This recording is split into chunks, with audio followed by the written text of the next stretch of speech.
Welcome to healthy food kitchen. இன்றைக்கி நம்ம ரவை வச்சு ஸ்வீட் அப்பம் செய்ய போகிறோம். ரொம்ப நல்லாயிருக்கும், சாஃப்டாகவும் இருக்கும், கிறிஸ்பியாகவும் இருக்கும். உன்னை பிச்சு காமிக்கிறேன் எப்படி இருக்குன்னு பாருங்கள்.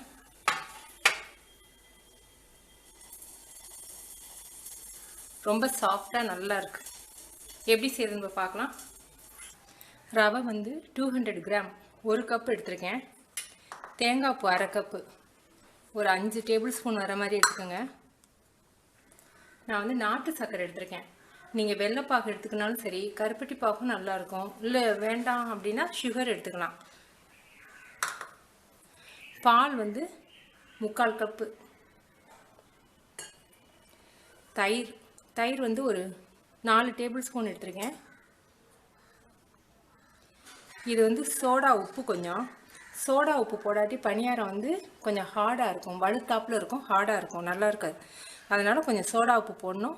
ருசிக்காக இனிப்போடு சேர்த்து உப்பு சுவை கொஞ்சமாக இருக்கணும்னா அது ஒரு சிட்டிகை, உப்பு ஒரு சிட்டிகை. இது வந்து ஏலக்காயும் சுக்கு பவுட்ரும் நான் சேர்த்து மிக்ஸ் பண்ணி பவுட்ரு பண்ணி வச்சுருப்பேன். இந்த இனிப்பு பணியாரத்துக்கு கொஞ்சம் சுக்கு கொஞ்சம் போட்டிங்கன்னா ரொம்ப டேஸ்ட்டாக இருக்கும். சுக்கும் ஏலக்காயும் பவுடர் பண்ணி வச்சுக்கினீங்கன்னா ரொம்ப ருசியாக இருக்கும். நீங்கள் இல்லைன்னா ஏலக்காய் மட்டும் போட்டுக்கலாம். ஒரு சிட்டிகை அளவுக்கு ரவை, தயிர்,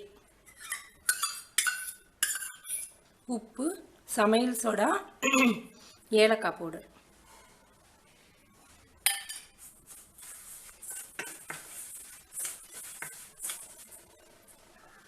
பால் வந்து இதில் பாதி பாலை ஊற்றிடுவோம்.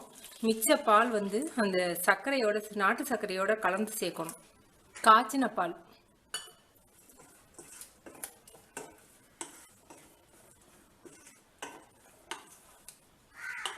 போதும். ஓரளவுக்கு இட்லி மாவு பதத்தில் இருக்குது. இது கொஞ்சம் நேரம் ஊறட்டும், ஒரு 1/4 மணி நேரம் ஊறட்டும்.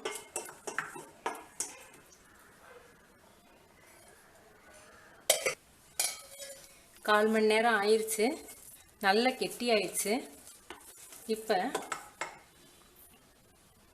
இந்த பாலில் இந்த சர்க்கரையை கொஞ்சம் கலந்து மிக்ஸ் பண்ணிக்குவோம். உங்களுடைய இனிப்பு சுவைக்கு தகுந்த அளவுக்கு நீங்கள் வந்து நாட்டு சர்க்கரையோ வெள்ளைப்பாகோ சேர்த்துக்கலாம். கட்டி இல்லாமல் கரைச்சி விட்டு நம்ம ஊற்றலாம்.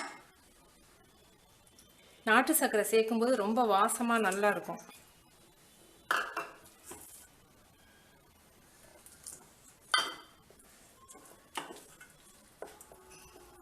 தேங்காய் பூ, இதில் நீங்கள் நிலக்கடலை, ரோஸ்ட் பண்ண நிலக்கடலையோ இல்லை முந்திரி பருப்பு நெய்யில் வறுத்தோ நீங்கள் போட்டுக்கலாம் வேணும்னா.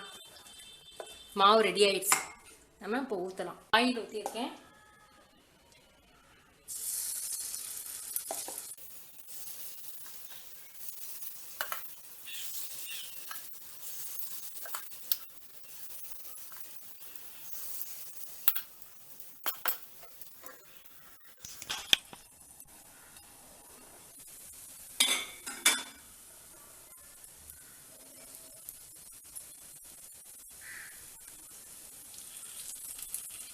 அந்த நாட்டு சர்க்கரையுடைய வாசமும் சுக்கு ஏலக்காயோட வாசமும் ரொம்ப சூப்பராக இருக்கு.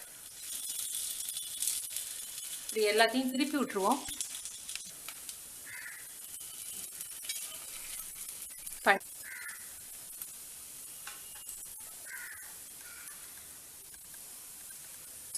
ரவா ஸ்வீட் குழிப்பணியாரம் ரெடி ஆயிடுச்சு. ரவை குழிப்பணியாரத்துக்கு சமையல் சோடா சேர்க்கணும். சேர்க்காட்டி இப்படி நல்லா எலும்பி இருக்காது. நீங்கள் செஞ்சு பார்த்துட்டு உங்கள் கமெண்ட்ஸ் எனக்கு சொல்லுங்கள். தேங்க்யூ.